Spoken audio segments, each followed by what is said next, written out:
कई बार जगाने पर आदमी उठता, अपने आप नहीं उठता, जगाने पर आदमी उठता। कई बार कोई घटना हो जाए, कोई ध्वनि हो जाए जिसको आप खुड़का कहते हैं, कोई चीज़ गिर पड़ी, आवाज़ हो गई, किवाड़ खटखटा दिए, कुछ और हो गया, किसी ने आवाज़ दे दी, नाम लेकर के आवाज़ दे दे, इससे भी आदमी की नींद टूट जाती है, आँख खुल जाती है। अर्जुन जो सुख से सो रहे थे, उनकी नींद खुली और चौंक कर उठे। कारण क्या था? उनके कानों में कहीं से आवाज आई थी, और आवाज क्या थी? अरे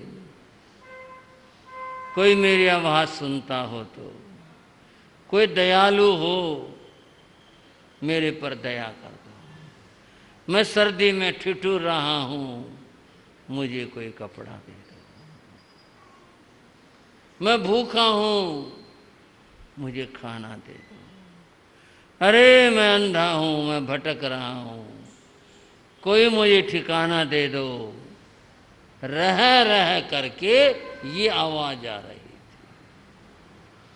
भाइयों, बीच में एक बात पूछो,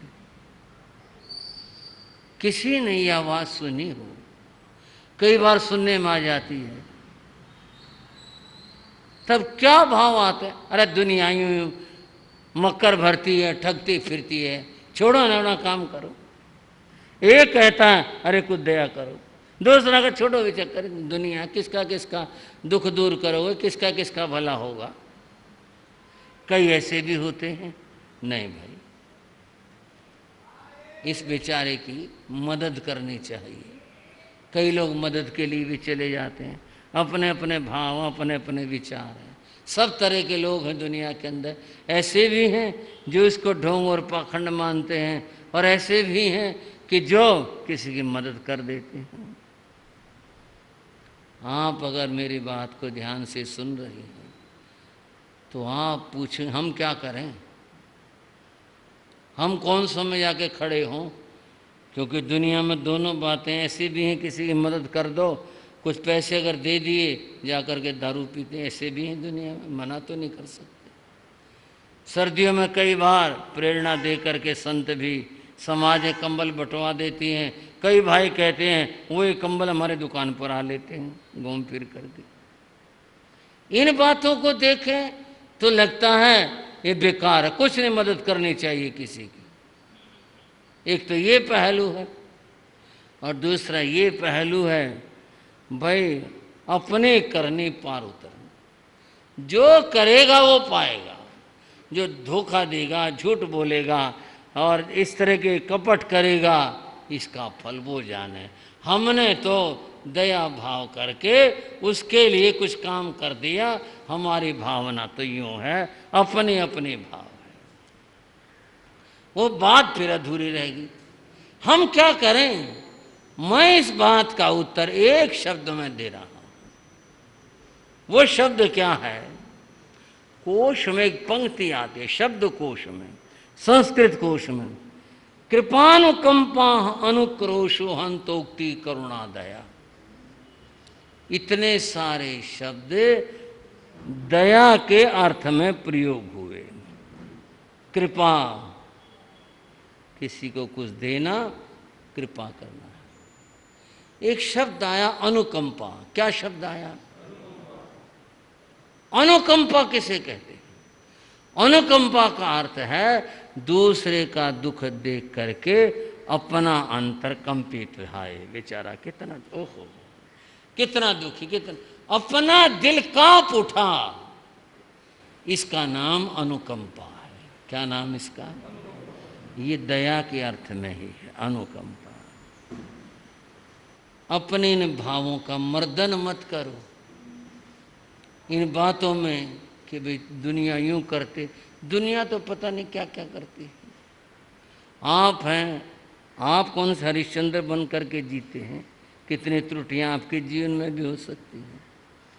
अपना फर्ज है दुखी को देख करके उसकी इमदाद करना, बस ये कर्तव्य है। मैं उस अंधे भिखारी की बात बता रहा था। अर्जुन ने सुना, उठ बैठे, अरे इस रात में, सर्दियों में ये आदमी कितना दुखी होगा जो आवाजें लगा रहा है। अर्जुन ने आवाज दी, सेवक, बाहर खड़ा पहरेदार अंदर आया, स्वामी ने, जाओ बाहर जाओ, देख कर आओ ये आवाज कौन लगा रहा है, बहुत दुखी है, ये कह रहा मुझे कोई रोटी दे दो। ऐसे करना, इसको बुलाकर खाना खिलाना, ये सर्दी में ठिठुर रहा है, इसको कपड़ा देना और रात बिताने को इसको जगह देना। जाओ और सुबह मैं देखूंगा। सेवक गया, जा करके उस अंधे भिखारी से बोला, अरे बाबा रात को क्यों फिरने लग रहे हो? बोला, भाई मंदा हूं, अंधे के लिए दिन और रात बराबर होते हैं, मुझे नहीं पता रात है कि दिन है, मेरे लिए तो हमेशा ही रात है। चलो आओ, आपको खाना देता हूँ, बड़ी मेहरबानी होगी। वह सेवक उसे ले आया, खाना दिया, रहने को एक कोठरी ले, यहाँ रह ले रात को, ओढ़ने को कम्बल रजाई कोई चीज़ दे दी, ले ये ओढ़ ले, आपकी बड़ी मेहरबानी। सेवक ने लौट करके बताया, महाराज मैंने ये प्रबंध कर दिया। ठीक है। अर्जुन फिर से सोने की कोशिश करने लगे, पर वो सो नहीं पाए, नींद नहीं आई, बार बार वही शब्द, अरे कोई अंधे को रोटी दे दो। ये कितना दुखी है, कितना पीड़ित है। मेरे को पता चला मैंने कुछ कर दिया इसके लिए, लेकिन ये है कितना दुखी।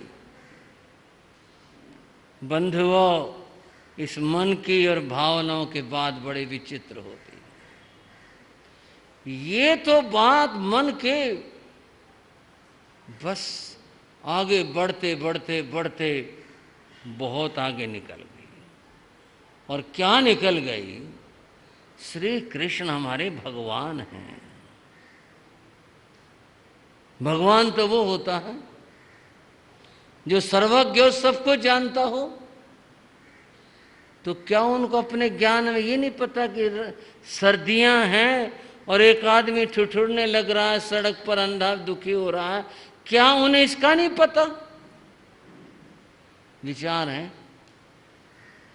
और अगर इसका पता हो कि वे एक है ऐसा व्यक्ति, तो भगवान तो फिर अनंत दयालु होते हैं।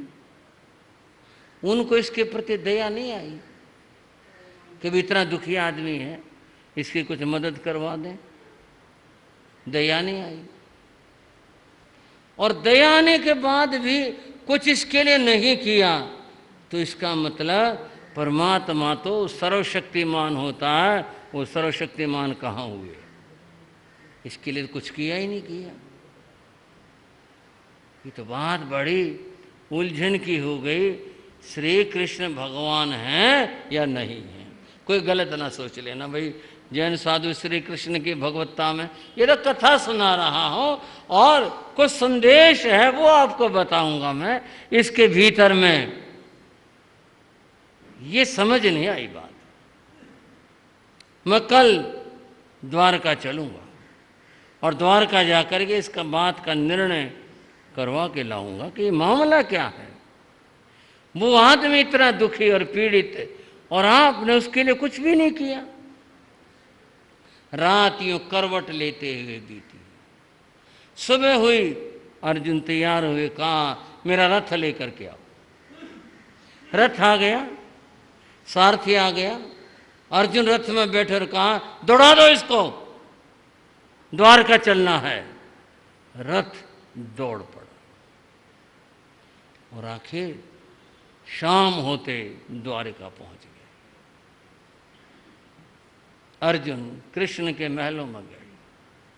उन्हें तो कोई रोकने वाला था ही नहीं।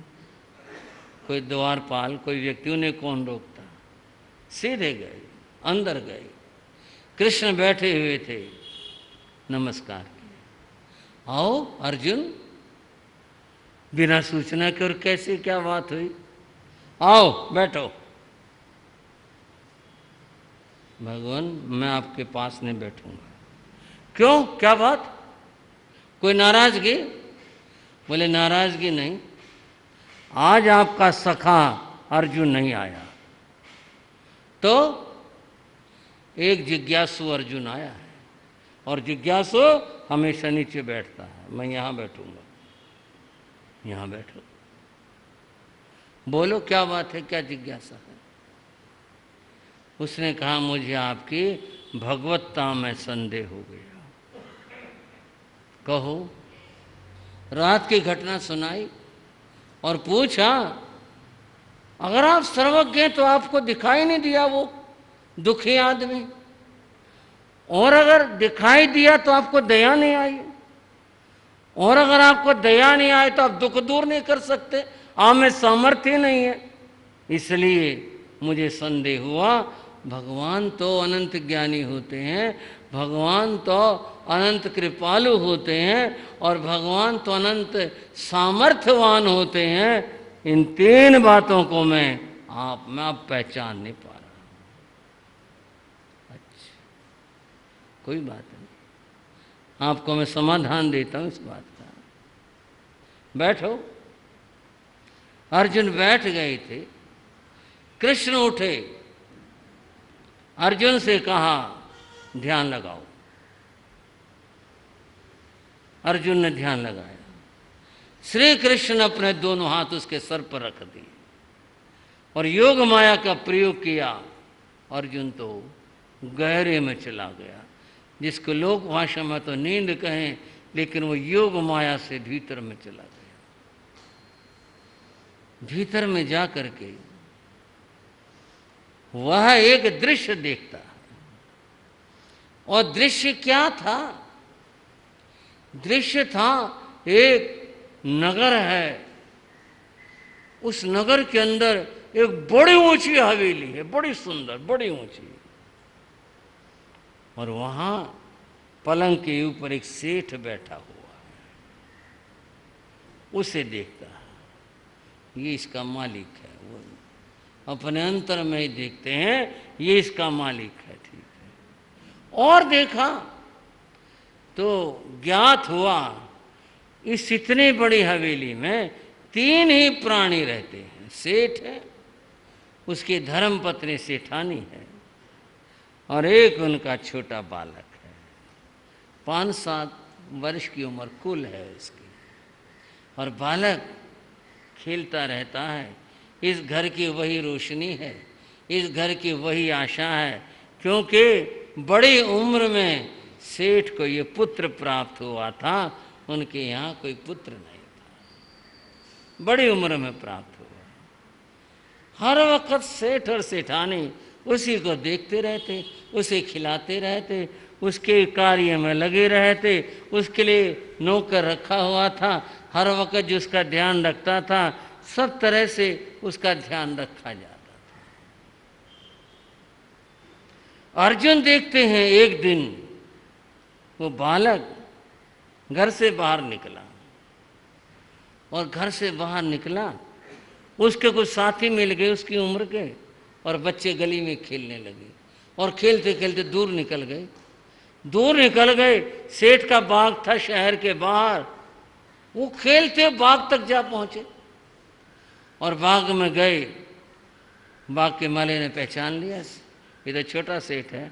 आओ सेठ, फल तोड़ के लाया। फल खिलाने लगा, बच्चों को फल बांटे, फल खाओ। बंधुओं, जब माली ने फल बांटे, बच्चे खाने लगे, माली की नजर गई, सेठ की लड़की ने कितना सोना पहन रखा है। अरे,